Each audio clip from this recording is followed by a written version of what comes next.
What is up, RC enthusiasts? David from Run That RC. Today I got for you my C34km, fully naked, no motor installed. Got that right here on the side. Everything is all exposed. And today I'm just going to give you a little bit of tips and tricks on how I put this together. Measurements of all my links, the way I like it, the way I found it to run pretty well. I mean, I'm not saying this is the right way to do it. I'm just saying this is my settings, this is how I have it set up, and if you want to follow my setup, I'm going to have all the measurements listed for you right there for all my links. So that's what got me to this point, and I'm going to show you some tips of how to get this thing to flex as well as it does. You know, nothing binding, everything's smooth, everything moves around. So let's get to that. I'll bring you guys closer on here so I can show you guys the parts and show you the measurements with every part. I'm going to start off, I'm going to have to say, just to make sure when you get started on this project, do not over tighten anything. And you really don't need to. And everything that's metal to metal, you're going to use Loctite anyway, so you do not need to over torque anything, so don't tighten everything too hard. That's the biggest tip I can give you, is do not tighten anything hard enough on this. Second tip I can give you, the shocks. You're going to want to install those on the frame first, because if you install the frame parts first and everything and install the shocks later, you're going to have a hard time getting those screws in there. You're going to have to remove the servo again and everything, and it's just easier to install the shocks. And when you install the shocks, don't tighten them. Just leave them loose. This chassis design needs them to be loose to work smoothly, so it'll be fine. Unless you're one of those people that like to upgrade your shocks to oil shocks and remount them a different way, then you can do that. But the stock shocks, leave them loose. And next thing is, if you look up here in the front, you've only got a 3-link setup right there. So if you could tell, there's a screw that goes straight through that whole brace, that whole truss, and there's only a link on one side for it to grab onto. So don't over tighten that, because you're just going to squeeze those together and break that truss, that axle truss. So go ahead and snug that up, just snugged. It's got a self-locking lock nut, so it'll stay on there. Just make sure everything's snug, and that's all you need to do. Next thing is, I recommend go ahead and put some penetrating oil in the shocks. So just go ahead and, put it upside down and get some penetrating oil in there and move it up and down a couple times. That will help lubricate the shock in there, the spring. And the penetrating oil likes to stick to metal, so it'll go ahead and stick on that spring and prevent it from rusting in the future. So you'll have yourself rust-free and nice free motion in your shocks, hopefully for the life of the shocks, at least. And one little thing I noticed, a lot of people are saying the ring and pinion gears don't mesh really well in these. They're too tight or whatever. I didn't experience that issue. Mine actually meshed pretty well. So I can't give you guys any advice on how to do that any better. The only thing I did notice is these diff covers. The red paint is really thick, so there's little nubs that need to go into the axle to line it up properly, and it won't go into those holes unless you get like a pliers or something to grind down the paint off of those little nubs that are in there, and that'll get that to sit all flush in there.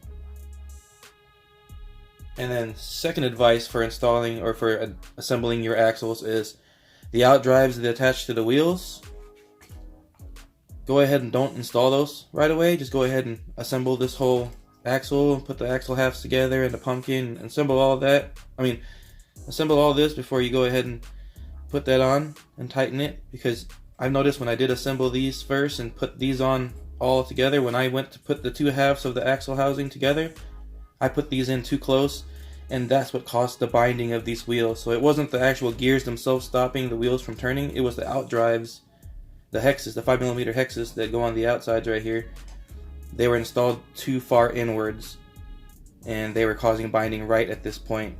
So, try to check the spacing of that before you, slap everything together and bolt everything permanently together. Make sure everything's spinning freely.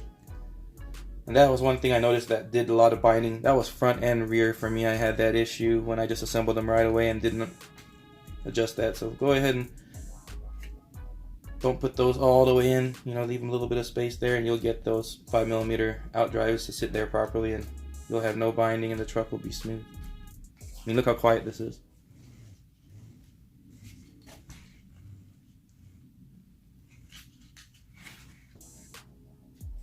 The next thing,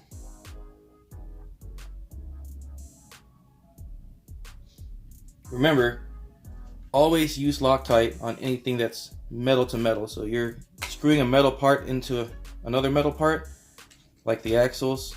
You're going to want to use Loctite on most of that stuff. The ball joints that connect all these right here, you're going to want to put Loctite on all these screws just to keep them from backing out. And I use blue Loctite. I don't use red Loctite. I didn't use the Loctite that came in the kit with this thing. I have my own Loctite because I do like to take my stuff apart, and the blue Loctite is much simpler to get everything off. The red Loctite is a lot stronger of a hold, so you might strip screws trying to back them back out. So that's my advice for that one. Now, my next advice for this is going to be the springs. And the springs feel stiff at first when you get them. You know, some people are going to want to cut them, make them feel softer or whatever. I recommend don't do that right away. Just don't do that. Just leave the rear springs the way they are. The front springs, I'll show you how much of the front springs I left out. I pretty much just cut the really rounded section of the front spring off the top. So that's cut right off the top of this right here. And that gave it a little bit more plushness in the front, but that's about it for now.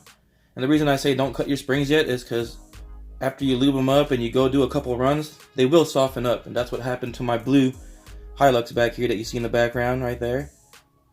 The shocks are not trimmed on that whatsoever. They just softened up and got better. And if you watch any of my videos with that thing crawling, people will tell you how smooth that thing crawls. So don't upgrade that yet. If you want the truck to flex a lot more, you can go ahead and cut those springs even more so you can get the travel of the shaft to go all the way into that shock body, and that will get you more flex. But I'm going to go ahead and leave mine alone for now. That's one way to get more flex out of your system. And one thing that's cool about this transmission they provide, both the shafts spin the same or opposite direction, so it kind of counters torque twist. The frames or that the axles usually give when you're climbing stuff, you get a little bit of torque. Not completely, but it definitely reduces the issue for the torque twist. So now, let's get on to the important part. I'm pretty sure the part that you guys are all interested in. These right here are going to be your bottom links. They're going to be attached to your shock, where your shocks are mounted onto. So those are going to be your bottom links, front and back.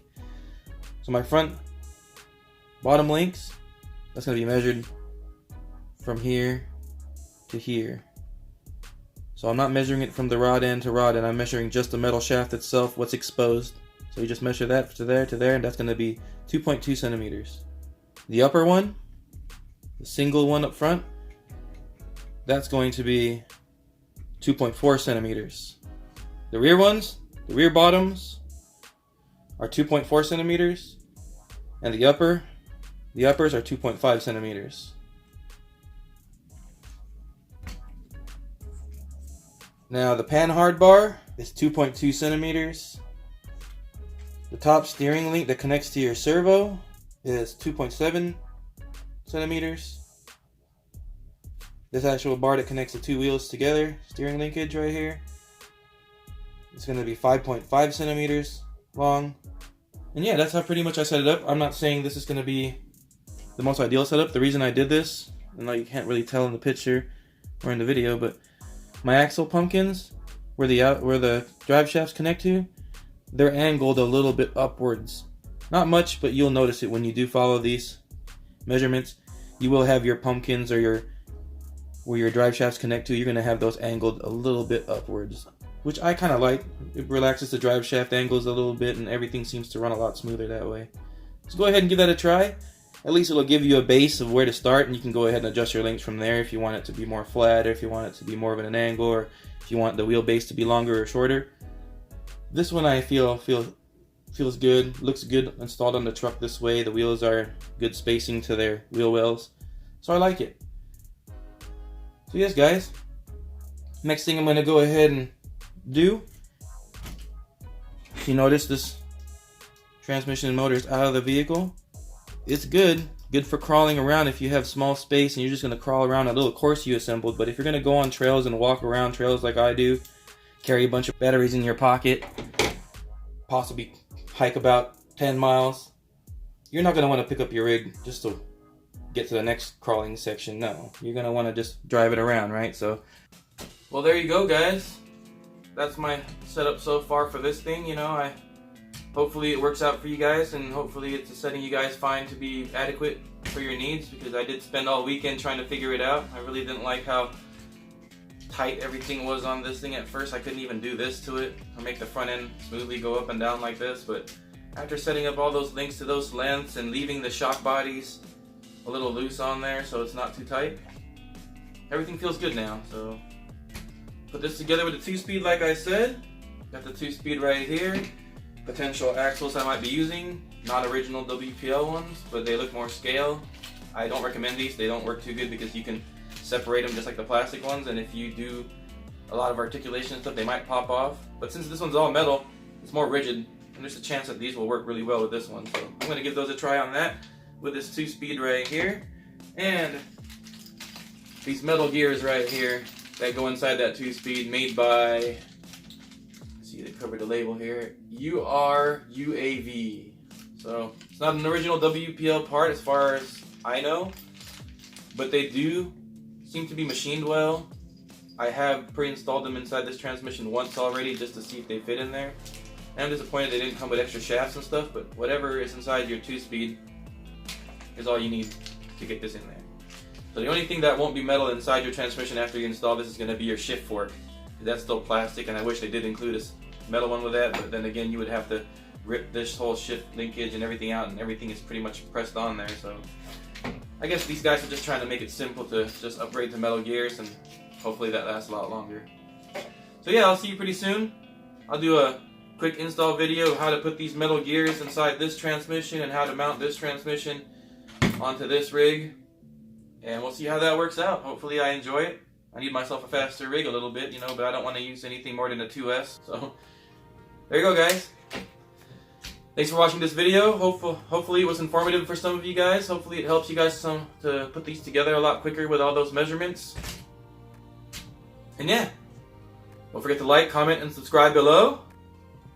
Have fun, and go out there and run that RC.